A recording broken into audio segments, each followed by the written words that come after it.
Bismillahirrahmanirrahim, salam alaikum wa rahmatullah à toutes, à tous et bienvenue dans un nouvel épisode d'un instant de partage. Ramadan est-il un tremplin pour la prière de Tahajjud? C'est le sujet que je voulais traiter avec vous. Allah Ta'ala parle de la prière de Tahajjud, le fait de se lever tôt le matin pour la prier dans le verset 79 de la sourate Al-Isra. Cette prière qui est très importante, cette prière que le prophète alayhi salam a maintes fois conseillé, recommandé, appelé, incité les compagnons à la pratiquer. Par exemple, lorsque le compagnon Abdullah ibn Omar raconte un cauchemar à Hafsa radiallahu anha, à sa sœur. Il raconte un cauchemar, alors on ne va pas le donner en détail pour vous inciter à découvrir son histoire peut-être dans une prochaine vidéo, Inch'Allah. Mais en gros, le cauchemar, c'est qu'il rêve qu'il y a deux anges qui vont le porter et l'emmener vers un feu. Et dans son rêve, il dit « A'udhu billahi minash shaitanir rajim », il prend peur. Au moment de se réveiller, donc il raconte ça à Hafsa, et la mère des croyants va raconter ça à Rasulillah. Que va dire Rasulillah devant ce cauchemar-là? Il va dire « J'espère que Abdallah fait la prière de Tahajjud ». Quand on regarde ce hadith-là, alors l'objet de la vidéo n'est pas de faire un commentaire du hadith, mais on peut légitimement se poser la question, est-ce que finalement la prière de Tahajjud n'est pas une protection? Et bon nombre de hadiths vont dans ce sens-là.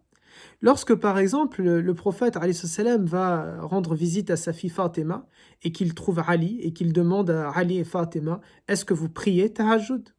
Et Ali dit, c'est à peu près le sens en tout cas de la parole de Ali, est de dire, si Allah Ta'ala veut qu'on prie Tahajjud, il va nous lever. Et le prophète est sorti sans un mot, avec un air réprobateur, et il se tapait sur sa cuisse tout en marchant et en récitant le Coran, mais pour dire que l'homme est très querelleur, que l'homme constamment il dispute finalement les ordres de Dieu. La prière de Tahajjud, c'est le miracle morning des musulmans. La prière de Tahajjud, c'est la prière, c'est the prière, c'est the salah. En dehors des 5 prières qui, elles, sont obligatoires, la prière de Tahajjud, certes, n'est pas obligatoire, mais elle est le miracle morning des musulmans parce qu'elle démarre la journée du croyant. Elle permet au croyant de démarrer en étant satisfait de lui-même, en étant proche de Allah Ta'ala. C'est un peu comme la prière de Witr. Shafa' et Witr, on dit que la prière de Witr est censée clôturer nos adorations.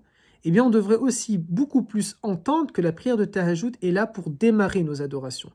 La prière de Tahajjud revêt énormément de bienfaits, énormément de subsistance qui arrivent, qui découlent de la pratique de cette prière.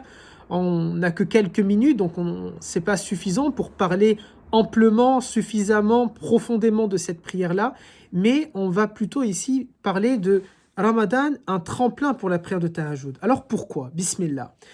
Tout d'abord, parce que tout simplement, on se lève tous le matin, en tout cas c'est mon cas, pour prendre un petit déjeuner pendant Ramadan, ce qu'on appelle le suhoor.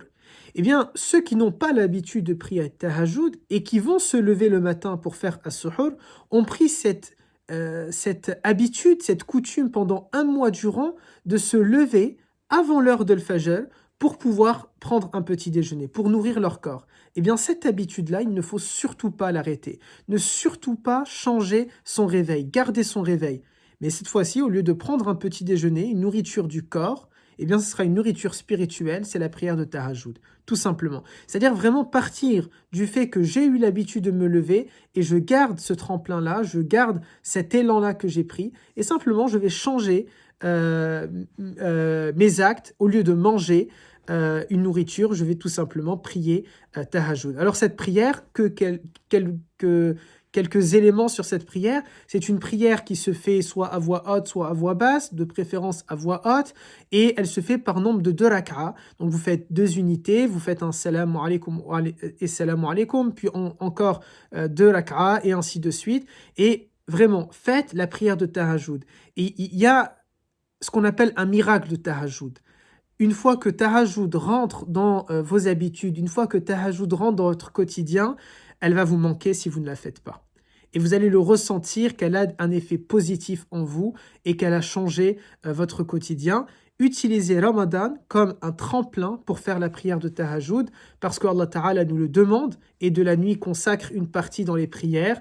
Faites comme Abdullah ibn Omar lorsque le prophète a dit à Hafsa, j'espère que Abdallah fait la prière de Tahajjud. Il a dit, à partir de ce jour-là, j'ai dormi moins et j'ai prié plus. On dit souvent que Ramadan est là pour qu'on dorme moins et qu'on prie plus. Utilisons aussi Ramadan comme le tremplin pour nous permettre, en dehors de Ramadan, de dormir moins le matin, de se lever avant Al-Fajr et de prier la prière de Tahajjud. C'est quelque chose qui est très important. Alors bien sûr, on peut le commencer dès maintenant. Et d'ailleurs, parfois, on fait ce qu'on appelle le tarawih du matin, mais qui en réalité pourrait aussi s'appeler Tahajjud. C'est plutôt, il s'appelle Tahajjud, mais on lui donne l'appellation de tarawih du matin uniquement pendant Ramadan. Donc bien sûr, on peut commencer Tahajjud dès maintenant pendant Ramadan, mais c'est surtout le fait de le garder après Ramadan. C'est quelque chose qui est très important et de sorte au moins à vivre avec Ramadan durant toute l'année, se dire cette pratique-là, je l'ai commencée ou je l'ai intensifiée pendant Ramadan, et bien je vais la garder. Voilà, barakallahu fikum, merci de m'avoir écouté. Puisse Allah Ta'ala faire de nous des personnes qui se lèvent le matin avant l'heure de l'Fajr afin qu'on puisse le prier, afin qu'on puisse faire Tahajjud. Puisse Allah Ta'ala nous faire aimer Tahajjud, nous donner la force de pratiquer Tahajjud. Puisse Allah Ta'ala faire du Coran la lumière de nos poitrines, le printemps de nos cœurs et de Tahajjud un miracle dans nos vies. Barakallahu fikum et salamu alaykum wa rahmatullahi wa barakatuh.